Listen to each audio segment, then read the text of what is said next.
എടുത്ത് മാറ്റണോ? ഇത്രയും വണ്ടികൾ കിടക്കുന്ന കണ്ടുകൂടെ എനിക്ക്? 9-നും 10-നും ഒറ്റ വണ്ടി വഴി കടന്നു പോരുത്. രണ്ട് സൈഡും ബ്ലോക്കാ. 1 മണിക്കൂറൊക്കെ ചെക്ക് പോസ്റ്റ് അടച്ചിടുക എന്ന് പറഞ്ഞാൽ അത് വേണോ? താനിപ്പോ ഞാൻ പറയുന്ന പോലെ കൊണ്ട് കേട്ടാ മതി. എടുത്ത് മാറ്റണോ വണ്ടി?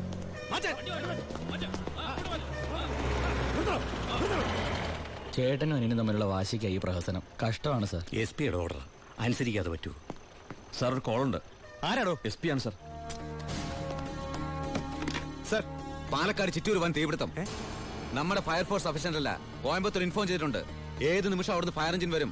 So open the check post and clear the route. Coimbatore fire force വരുന്ന എല്ലാ ചെക്ക് പോസ്റ്റുകളും ഓപ്പൺ ചെയ്യണം. അറിയാം സർ.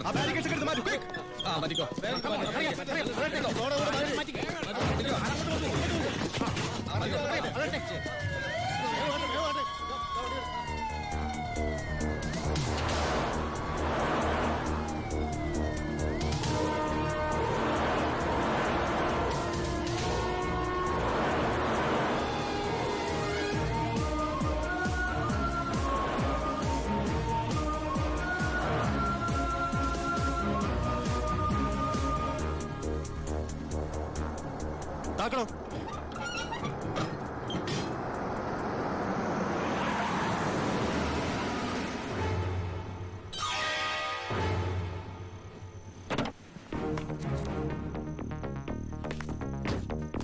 പാലക്കാട് ചിറ്റൂരിൽ വലിയ തീപിടുത്തം. കോയമ്പത്തൂരിൽ നിന്നുള്ള ഫയർ എഞ്ചിൻ ഇതുവഴി കുറച്ചു നേരം മുമ്പ് കടന്നുപോയി. എന്റെ സ്പിരിറ്റുമായിട്ട് ഷാർപ്പ് 10.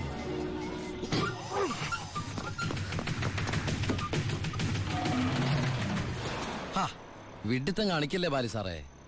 ഫയർ എഞ്ചിന്റെ ഒക്കെ പിന്നാലെ പിടിക്കാൻ നമ്മുടെ ഈ സർക്കാർ ജീപ്പിന് കഴിയോ? വെല്ലുവിളികളാവാം, പക്ഷേ അത് നിന്നേക്കാൾ 4-5 ഓണം കൂടുതലുണ്ടവനോടാവരുത്. വരട്ടെ സബ് ഇൻസ്പെക്ടർ ബാലു ദാമോദർ.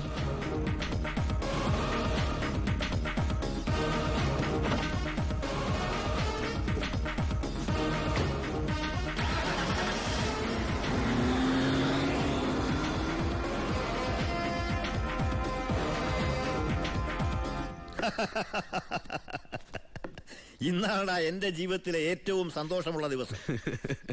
അവൻ തോക്കണം, തോറ്റു തൊപ്പിയിടണം, അവസാനം ആ തൊപ്പി വലിച്ചെറിഞ്ഞ് മുട്ടുമടക്കണം. ശിവ, നീ എന്താ ഒരു സന്തോഷമില്ലാതിരിക്കുന്നേ?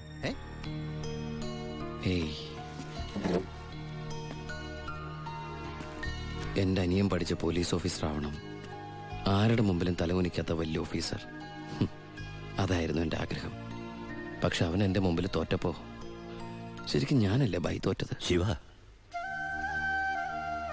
ഓരോ തവണ ഞാൻ അവന്റെ മുമ്പിൽ ജയിക്കുമ്പോഴും എന്റെ മനസ്സ് വിങ്ങായിരുന്നു. ഞാൻ ഈ തൊഴിൽ നിർത്തുകയാണ് ബൈ. ശിവ, നീ ശരിക്കും ആലോചിച്ചിട്ടാണോ ഈ പറയുന്നത്? ശരിക്കും ആലോചിച്ചിട്ടാ. എന്റെ ഈ മുഖാരും അറിയരുതെന്ന് ഞാൻ ആഗ്രഹിച്ചിരുന്നു. പക്ഷേ എന്റെ അനിയൻ അറിഞ്ഞു. ഇനി അമ്മ കൂടി അറിഞ്ഞാൽ പിന്നെ എനിക്കത് ആലോചിക്കാനും കൂടി വയ്യ. അമ്മ അറിയുന്നതിന് മുമ്പ് എല്ലാം അവസാനിപ്പിക്കണം. ഞാൻ നിർത്തുകയാണ് ബായ്. നീ അങ്ങനെ പറഞ്ഞാൽ നീ വന്നതി പിന്നെയാ എന്റെ ഈ ഉയർത്തെഴുന്നേൽപ്പ്. നീ പോയാൽ അപ്പാ, ഇയാള് പോണേ പോട്ടെ അപ്പാ, നമുക്കൊന്നും ചെയ്യാറില്ലേ? ജോണി, ജോണി പറഞ്ഞതാണ് ശരി ബായ്. എന്നെ പോകാൻ അനുവദിക്കണം എന്ന് കരുതി ഒരു ആവശ്യം വന്നാല് ബായുടെ വെളിപ്പുറത്ത് ഞാൻ ഉണ്ടാവും. പിന്നെ കണക്കിൽ കൂടുതൽ കാശ് ഞാൻ എടുത്തിട്ടുണ്ട് എന്റെ ബാധ്യതകൾ തീർക്കാനായിട്ട്. നിന്നോട് ഞാൻ കണക്ക് പറഞ്ഞിട്ടുണ്ടോ ശിവ? കടലിൽ കളഞ്ഞാലും അളന്ന് കളയണമെന്നല്ലേ ബായ്? വരട്ടെ.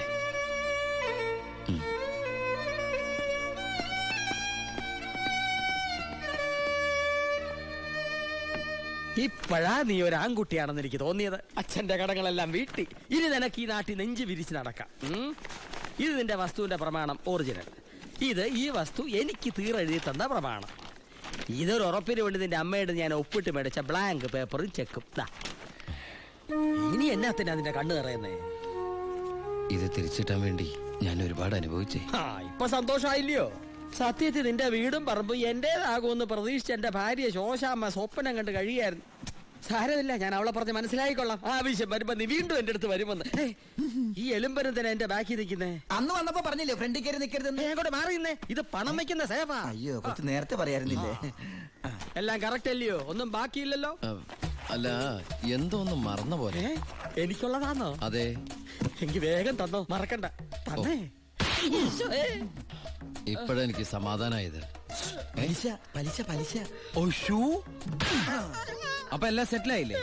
അല്ല, കറിയാച്ചിന് ഞാൻ തന്നത് തിരിച്ചു തരാൻ തോന്നുന്നുണ്ടോ? ഇല്ല, വാങ്ങിച്ചേ ശീലമുള്ളൂ, കൊടുത്ത് ശീലമില്ല. അപ്പൊ എല്ലാം പറഞ്ഞ പോലെ നമുക്ക് പിന്നെ കാണാം.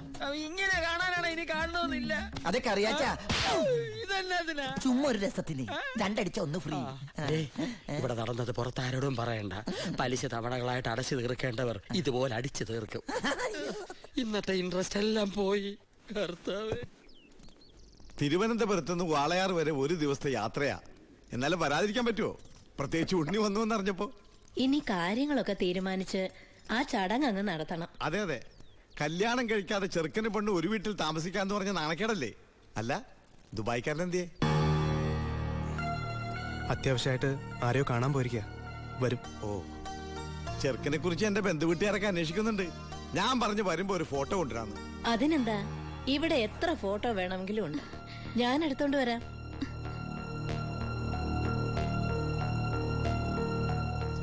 അമ്മേ, ഫോട്ടോ ഒന്നും കൊടുത്തു വിടണ്ടമ്മേ. അതെന്താ? ചെറിയമ്മ ഓരോ കുറ്റവും കുറവൊക്കെ പറഞ്ഞു തുടങ്ങിയ. ഓഹോ, എനിക്ക് വേണ്ട, കൊടുക്കണ്ട. എന്റെ ഉണ്ണിയന്റെ ഫോട്ടോ. ഇത് പരമശിവല്ലേ? പരമശിവോ? ഇതെന്റെ ഉണ്ണിയേട്ടനാ.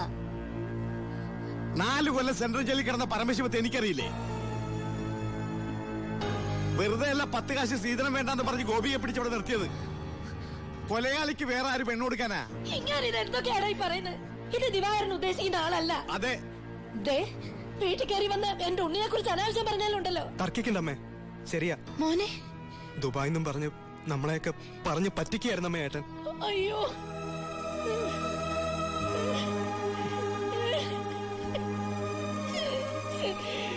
അയ്യോ.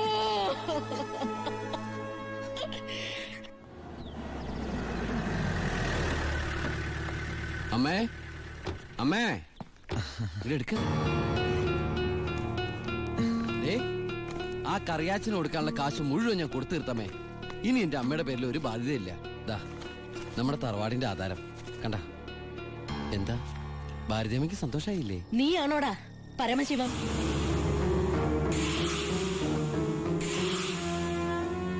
ചോദിച്ചത് കേട്ടില്ലേ? നീയാണോ പരമശിവം? അമ്മേ, ആരതൊക്കെ? നീ പരമശിവല്ലെന്ന് എന്റെ മുമ്പിൽ വെച്ച് പറയണ നിന്റെ അമ്മയോട്. സാർ, ഈ പാവം പെൺകുട്ടിയുടെ ജീവിതം തകരാതിരിക്കാൻ ഈശ്വരനായിട്ട് അറിയിച്ച തന്നെ. അമ്മേ, അമ്മ കരുതുന്ന പോലെ ഒന്നും ഞാൻ അമ്മ, എല്ലാം ഞാൻ അവസാനിപ്പിച്ചു.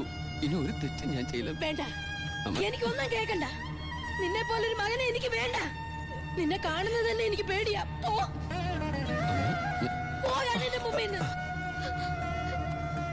ഗോപിയെ, എടുക്കടി നിന്റെ ബാഗ് സാധനമൊക്കെ. നിങ്ങളൊക്കെ കൂടി നശിപ്പിച്ചത് ഈ പെൺകുട്ടിയുടെ ജീവിത. ഇനി ആര് കെട്ടുള്ളേ? അവള് വരുന്നില്ല. ഗോപിക എന്റെ മോനെ കൊണ്ട് കെട്ടിച്ചോളാമെന്നാണ് ഞാൻ നിങ്ങളോട് വാക്ക് പറഞ്ഞത്. അത് തന്നെ നടക്കും. എനിക്ക് ആ മക്കള് 2. അമ്മേ,